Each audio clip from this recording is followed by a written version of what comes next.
भगवान कृष्ण कहते हैं कि जो नारी अपने पति को जवाब देती है, ध्यान से सुन लेना, मैं कोई अपने घर की बात नहीं सुना रहा हूं, शास्त्रोक्त बात कह रहा हूं। जो एक पतिव्रता नारी, एक विवाहित नारी अपने पति को अगर उल्टा जवाब देने लगती है, उसकी आज्ञा का उल्लंघन करने लगती है,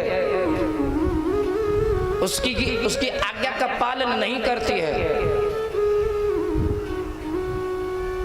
क्लेश करती है, झगड़े करती है, उसकी कभी भी सदगति नहीं होती है, चाहे कितना भी भजन पूजा पाठ क्यों ना कर ले। एक नारी का सबसे बड़ा व्रत है, सबसे बड़ा धर्म है पतिव्रता धर्म। जिस नारी ने, जिस देवी ने अपने जीवन में पतिव्रता धर्म के व्रत के पालन को निभा लिया, भले ही वो सत्संग न करे, उसका कल्याण हो जाएगा। और कोई बनती हो मीराबाई हैं और पति में लठ देती हो, बाकी बातन को न सुनती हो, कबो कल्याण नहीं हो सकता। मीराबाई बनने की बात आ जाए तो मीराबाई जैसी भक्ति मिलती कहाँ है किसी। मीराबाई जैसी भक्ति नहीं हो सकती। लोग अपने आप को मीराबाई का नाम दे देते, महाराज मीराबाई भी तो थी। जीवन में हमेशा ध्यान रखिएगा, देवियों के लिए सबसे बड़ा धर्म है पतिव्रता धर्म। अगर वो उसका पालन करती है तो उसका कल्याण हो जाता है। और ऐसा ही नहीं महाराज कि केवल और केवल नारियों के लिए धर्म है, पुरुष वर्ग के लिए भी ये धर्म है, उसके लिए भी धर्म है। सारे व्रत और धर्म केवल नारी के लिए नहीं बताए हैं, पुरुष वर्ग के लिए भी है कि उसे भी कुछ व्रतों का पालन करना चाहिए। चाहे वो भले ही सोमवार का व्रत न करें, एकादशी का व्रत न करें, मंगलवार का व्रत न करें, लेकिन एक नारी व्रत उन्हें अवश्य होना चाहिए। एक नारी व्रत उनको रखना चाहिए। दोनों तरफ से जब धर्म का पालन किया जाए, जब समानता हो जाएगी। लेकिन आज के समय में संबंधों की बड़ी दुर्दशा हो गई है। छोटी छोटी बातों पर घर में क्लेश हो जाता है, कोई किसी की सुनने के लिए तैयार ही नहीं है। पति कुछ कह दे तो पत्नी को देखो, पत्नी कुछ कह दे तो पति को देखो। भैया तुम भले ही कुछ भी करो, काम समझाने काम करेंगे, बाद में आपकी मर्जी है, लेकिन जो लोग अपने घर में ऐसा कर्म करते हैं, ऐसे लोगों का कभी कल्याण नहीं होता है। छोटी छोटी बातों पर सास ससुर को बुरी भली सुनाई जा रही है। अरे भैया विचार करो, जो पति तुम्हारा परमेश्वर के समान है, तो उस पति के माता पिता आपके लिए कितने पूजनीय हो जाएंगे, कितने पूजनीय हो जाएंगे। लेकिन नहीं, हमें सास ससुर की सेवा नहीं करनी है। सास ससुर की सेवा नहीं करनी तो चिंता मत करो, नरक में सेवा होगी तुम्हारी, नरक में सेवा होगी। खोल दी हुई कढ़ाई में जब लगेगा ना, जब समझ में आवेगी, है करो जो मन की करनी हो। जीवन में ध्यान रखना, छोटा सा जीवन है, जीवन को साधने का काम सत्संग करता है, जीवन को साधने का काम सत्संगति करती है। संतों का संग जीवन को साधने का काम करता है। आप लोग कथा श्रवण करो और कथा श्रवण करके अपने घर जाओ, और जिस हाल में कथा सुनने आए थे और उसी हाल में कथा सुन करके घर चले जाओ, तो इसको कथा सुनना नहीं कहते। जब तक आप उस कथा को अपने जीवन में नहीं उतार लोगे, तब तक आपका कल्याण नहीं हो सकता है। बोलना पड़ेगा। छोटी छोटी बातों पर घर में क्लेश हो रहे हैं। पत्नी देवी जी पति को गालियां दे रही, सास ससुर को गालियां दे रही हैं, पतिदेव पत्नी को गालियां दे रहे हैं। अरे भैया, तुम जिन बच्चों के सामने आपस में झगड़ा कर रहे हो, एक दूसरे को गाली दे रहे हो, वो समय दूर नहीं है जिस दिन तुम्हारे बच्चे भी गालियां देना प्रारंभ कर देंगे।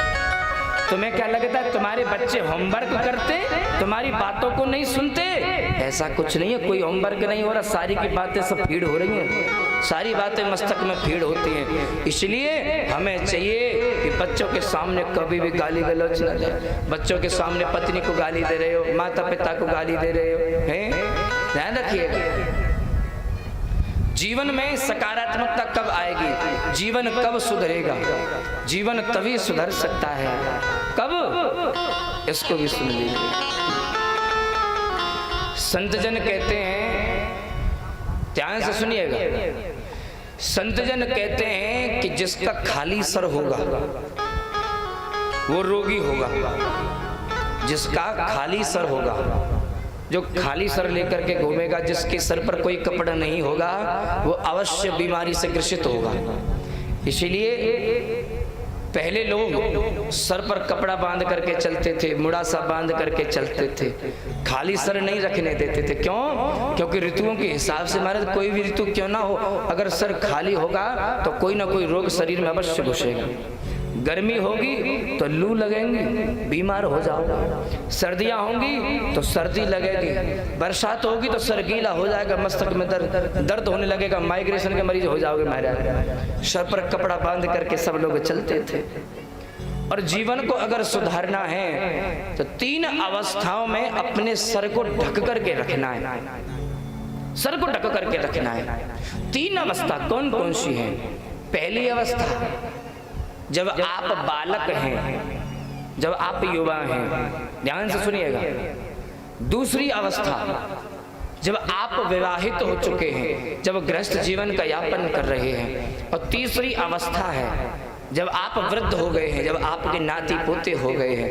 3 अवस्थाएं, 3 अवस्थाओं में सर को ढक करके रखना है। 3 अवस्थाओं में अगर सर को खाली छोड़ दिया तो तुम्हें कोई भी नहीं सुधार सकता। मैं नहीं कहता, संत जन कहते हैं कोई भी सत्संग, कोई भी कथा, कोई भी भजन, कोई भी कीर्तन आपको सुधार नहीं सकता, आपका कल्याण नहीं कर सकता है। क्यों? क्योंकि आप देख लो कि महाराज अनेक अनेक कथाएं हो रही हैं, सत्संग हो रहे हैं, कुंभ में खूब भीड़ लगती है, गंगा के किनारे खूब भीड़ लगती है, लेकिन क्या फिर भी बुरे काम बंद हुए? नहीं हुए। फिर भी बुरे काम बंद नहीं हुए, फिर भी कर रहे हैं लोग, कर्म कर रहे हैं और सोचते हैं चलो कोई बात नहीं, कर्म कर लो, कथा में केला ही बांट देंगे, हैं कथा में भंडारा कर देंगे, गंगा जी पे भंडारा कर देंगे, कर लो, कोई सुधार नहीं होने वाला। 3 अवस्थाओं में अगर अपने सर को आप ढक लोगे तो आपको कोई भी नहीं बिगाड़ सकता है। कौन कौन सी? जब आपका विवाह न हुआ हो, आपका जब विवाह ना हुआ हो तो सर को किससे ढकना है? ध्यान से सुनना, सर को किससे ढकना है? बाप की इज्जत से।